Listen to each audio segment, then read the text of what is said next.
Yesu ashimwe, Yesu ashimwe, Yesu ashimwe. Turanezerewe cyane umwanya nk'uyu twongeye kuronka, kandi Yesu Kristo abanye natwe.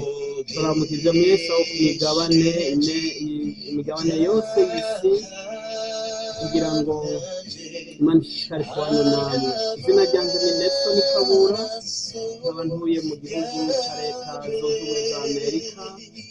Yego nkabashima Imana kugira ngo dusangire amajambo y'Imana. Reka dutangure dusenge. Turagushimiye Mana, data so mu ijuru, urakoze nyine tubanye natwe, uratuzigamye, urabanye natwe, none ushishikara kubana natwe mu ijambo ryawe. Ndasenga bari ku migabane yose y'isi kugira ngo bumvire ijambo ryawe, Mwami Yesu, bahinduke, batarakizwa bakizwe. Ijambo ryawe rigira ububasha ryagize muri Efeso, aho abantu bakijijwe. Urakoze cyane muri byose, mu izina rya Yesu Kristo Umwami wacu, amen. Bene data, nashaka dusangire ijambo ry'Imana riri mu butumwa bwiza bwa Yesu Kristo uko byanditswe na Matayo, igice cya 27 ku murongo wa 45. Ko twari twibuka, duhaye dusatiriye byo kwibuka urupfu rw'umwami wacu Yesu Kristo, ariyo Pasika. Reka dusome uhereye ku isaha ya 6 ugira kabiri bukorana mu gihugu cyose gushitsa ku isaha 9. Nuko ku isaha 9 Yesu asemera n'ijwi rirenga ati, Eloi Eloi Eli Eli lama sabakatani, bisobanurwa ngo Mana yanje ni iki cyumperesheje. Tushime Imana. Ni ijambo ry'Imana ryadusangiye. Nuko turiko twibuka iminsi ya Pasika y'urupfu rw'umwami wacu Yesu Kristo. Mbega Pasika bisigura iki? Pasika bisigura ngo ni ukurengana. Turabona Pasika ya mbere yatangujwe mu gitabo cya Mose cyo kuvayo, igice cya 12. Dusomye hajya turabona ingene Imana yabwiye Mose na Aroni ngo Mose na Aroni mugende mubwire Abisirayeli ngo bategure Pasika, ngo bafate umwagazi w'intama w'umukangara atarakwiza, atarengeje umwaka, kandi ngo adafite agasembwa, ngo muze mubage, ngo uzare ukwezi kwa mbere umunsi wako wa 14, hari ukwezi bita Nisani mu Bisirayeli. Nuko rero ngo muzowubage, ngo kandi ngo ico bizoba ngo icyagezwe c'intama, ngo ariko rero icitonderwa ngo muze mufate amaraso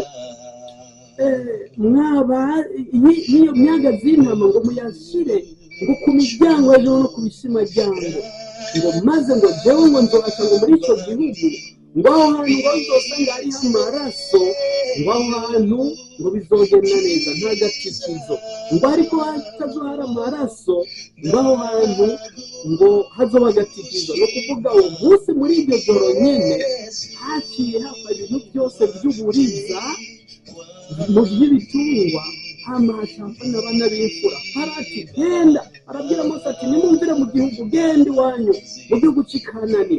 Nuko bene data Pasika isigura ngo kurengana. Umwami Yesu rero kuri uno munsi nyene wa Pasika, niwo munsi yitanze kugira ngo aducungure, adukure mu ishayo ry'ivyaha. Niwo munsi yitanze ngo adukure mu ishayo ry'ivyaha. Tugira turaberera akamaro, ubumaro bushika 4, ukuntu urupfu rwa Yesu Kristo, amaraso yiwe, ingene ububasha afise. Mbega n'akamaro kahe k'urupfu rw'umwami wacu Yesu Kristo n'amaraso yasesetse? Turaba ubwa mbere dusomye mu Balewi igice hajya ca 6, turabona ibimazi byari bihari.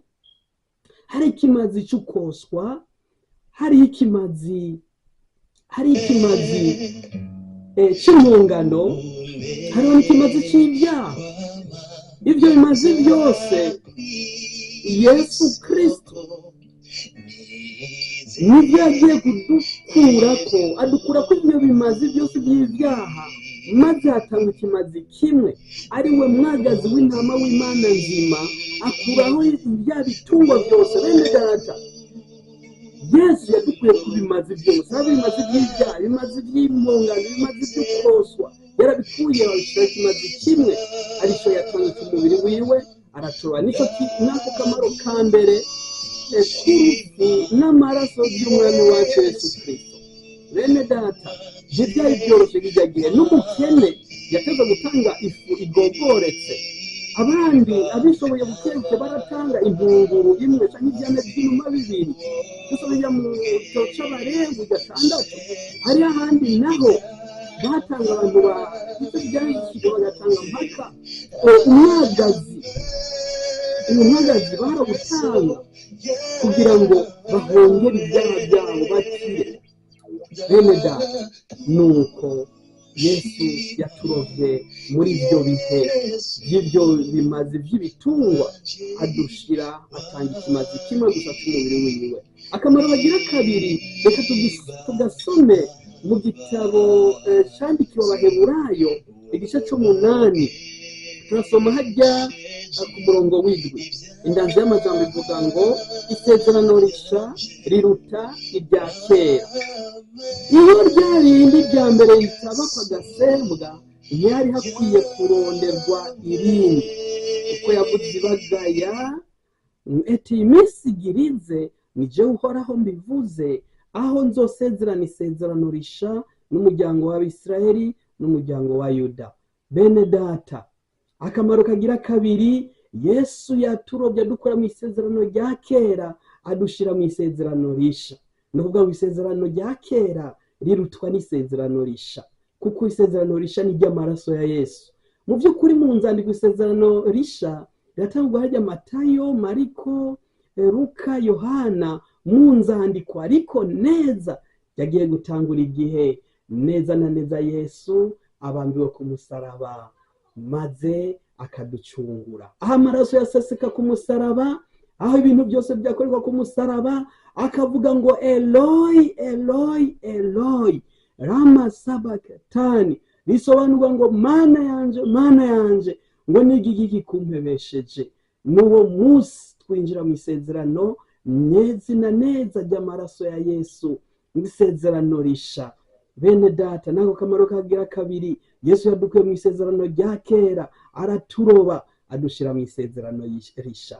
Yesu nashimwe, isezerano ry'amaraso yavuye aviriye ku musaraba. Turabe neza na neza, turabye isezerano rya kera ryari gifise amategeko menshi.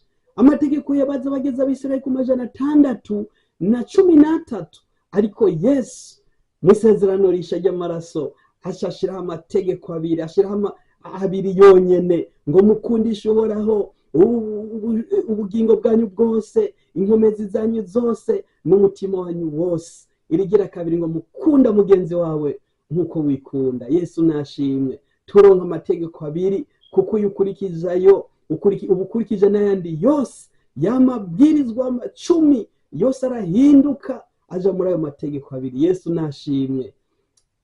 Turanezewe cyane no kunezerwa n'itegeko n'iri sezerano risha.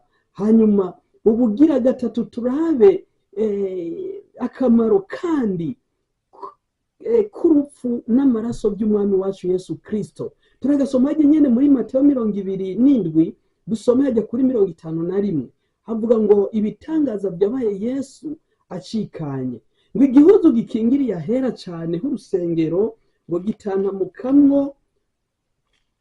gitanamukamwo kubiri, uhereye hejuru ugashitsa hasi, isi iratigita, ibitanda birasadagurika. Mwami Yesu nashimwe.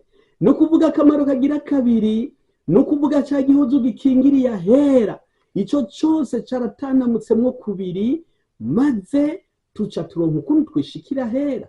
Yesu nashimwe, kuko icyo gihe ngo mbere uwo munsi nyene ukurikiranye niho umuherezi mukuru yatanga ibimazi, akabitanga, yatanga ikimazi